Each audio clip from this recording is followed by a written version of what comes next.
നിതിൻ രാജിന്റെ മരണത്തിന് കാരണക്കാരായവരെ അറസ്റ്റ് ചെയ്യുക. Welfare party Ponnani മണ്ഡലം കമ്മിറ്റിയുടെ ആഭിമുഖ്യത്തിൽ നടന്ന പ്രതിഷേധ പരിപാടി മുഹമ്മദ് പൊന്നാനി ഉദ്ഘാടനം നിർവഹിച്ചു. CV ഖലീൽ റഹ്മാൻ, നാസർ മണമൽ, ഇസ്മായിൽ K എന്നിവർ സംസാരിച്ചു.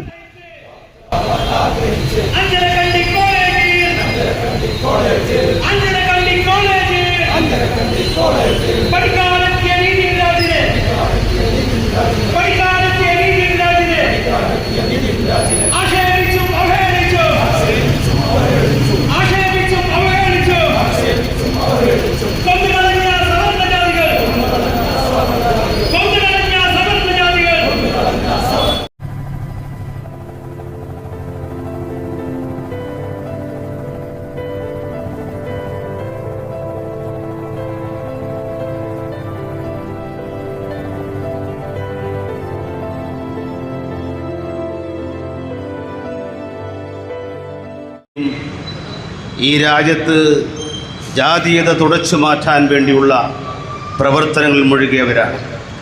രാജ്യത്ത് മഹാഭൂരിപക്ഷം നല്ല ജനവിഭാഗങ്ങളും ഈ കേരള മണ്ണിൽ നിന്നും ജാതീയത എടുത്തു കളയാൻ വേണ്ടി പണിയെടുത്തവരാണ്.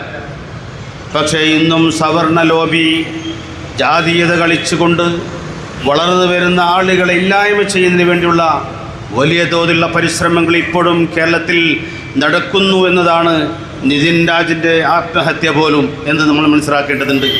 ഇത് കേരളത്തിലെ ഒരു സംഭവം മാത്രമല്ല, അനവധി സംഭവങ്ങളായി ഈ രാജ്യം നടന്നുകൊണ്ടിരിക്കുന്നു. രാജ്യത്തെ വ്യത്യസ്ത വിഭാഗങ്ങളെ, ദലിത് വിഭാഗങ്ങളെ, പിന്നോക്ക വിഭാഗങ്ങളൊക്കെ തന്നെയും എല്ലാ മേഖലയിൽ നിന്നും മാറ്റി നിർത്തണമെന്ന സവർണ ലോബിയുടെ ആഗ്രഹങ്ങൾ നടക്കുകയാണ്. അത് ഡോക്ടർമാരിലുണ്ട്, അത് പോലീസുകാരിലുണ്ട്, അത് വിദ്യാഭ്യാസ ഉദ്യോഗസ്ഥന്മാരിലുണ്ട്, രാഷ്ട്രീയ നേതാക്കന്മാരിലുണ്ട്, മതചിന്താഗതിയുള്ള ആളുകളിലുണ്ട്. ആ സവർണ ചിന്താഗതിയുടെ ഫലമായി ഈ രാജ്യത്ത് ദലിത് പിന്നോക്ക വിഭാഗങ്ങൾ ഏതെങ്കിലും തരത്തിൽ വളർന്നു വരുമ്പോൾ, ഉയർന്നു വരുമ്പോൾ, അത് ഡോക്ടറാവാം, രാഷ്ട്രീയ രംഗത്താവാം, മന്ത്രിയായി വന്നാലും ചിലർക്ക് പ്രയാസമാണ്, ഉദ്യോഗങ്ങളിൽ വരുമ്പോഴും പ്രയാസമാണ്. മറ്റ് വ്യത്യസ്തങ്ങളായ മേഖലകളിലൊക്കെ തന്നെയും പിന്നോക്ക ദലിത് വിഭാഗങ്ങൾ ഉയർന്നു വരുമ്പോൾ അത് ഇഷ്ടപ്പെടാത്ത വലിയ സംഘം ഈ രാജ്യത്തുണ്ട്. അതിൻ്റെ തെളിവുകളാണ് നിതിൻ രാജിൻ്റെ മരണമുണ്ടായത്. കണ്ണൂർ ജില്ലയിലെ അഞ്ചരക്കണ്ടി എന്ന കോളേജിൽ വളരെയധികം പ്രയാസങ്ങൾ അനുഭവിച്ചുകൊണ്ട് ആ കുടുംബത്തിൻ്റെ അവസ്ഥ ഒന്ന് ആലോചിച്ച് നോക്ക്. ഒരു ഡോക്ടറാവാൻ എത്ര ലക്ഷങ്ങളാണ് ചെലവഴിക്കുന്നത്, എത്ര പ്രയാസപ്പെട്ടുകൊണ്ടാണ് അവർ പഠിപ്പിക്കുന്നത്. അവരുടെ എന്തെല്ലാം പ്രതീക്ഷകളുണ്ടാവും ആ കുട്ടിയിൽ നിന്ന്. ആ പ്രതീക്ഷകളൊക്കെ അസ്തമിച്ചുകൊണ്ട് അവൻ സഹിക്കാൻ കഴിയാത്ത വിധം മാനസികമായി ഞാനൊരു ദലിതായി ജനിച്ചല്ലോ, ഞാൻ ദലിതായ ഒരു അച്ഛൻ്റെയും അമ്മയുടെയും മകനായി ജനിച്ചല്ലോ, അതുകൊണ്ടല്ല ഞാൻ ഇത്രയേറെ പ്രയാസങ്ങൾ ഇവരിൽ നിന്നും അനുഭവിക്കുന്നത് എന്ന് അനുഭവിച്ചുകൊണ്ട് മരിക്കുകയാണ്. ആ മരണം ഈ രാജ്യത്തുള്ള പലർക്കും ചിന്താഗതി ഉണ്ടാക്കിക്കൊണ്ടാണ് ഇത്തരത്തിൽ ആത്മഹത്യ നടന്നുകൊണ്ടിരിക്കുന്നത്. ഇത് കേരളത്തിൽ സംഭവിക്കാൻ പാടില്ല. അതിന് പ്രചോദനം നൽകിയ ഡോക്ടർ അറസ്റ്റ് ചെയ്യണം, അവരെ കുടുംബത്തിന് നഷ്ടപരിഹാരം കൊടുക്കണം, അവർക്ക് ആവശ്യമായ നിലപാടുകൾ സ്വീകരിക്കണം. കേരള മണ്ണിൽ ഒരിക്കലും ഇത്തരത്തിലുള്ള പ്രവർത്തനങ്ങളുമായി ആരും മുന്നോട്ട് പോകരുത്.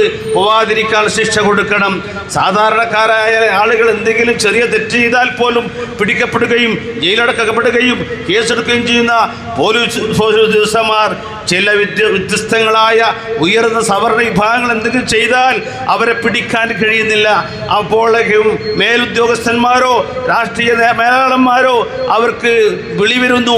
അത് പോലും പോലീസുകാരെ പറഞ്ഞ കാര്യമില്ല, അവരെ വിളി വരികയാണ്. അവരുടെ ജോലി പോലും നഷ്ടപ്പെടുന്ന രീതിയിലേക്ക് കാര്യങ്ങൾ പോവുകയാണ്. Bridal craft, the wedding mall, Pan Bazar, Tirur.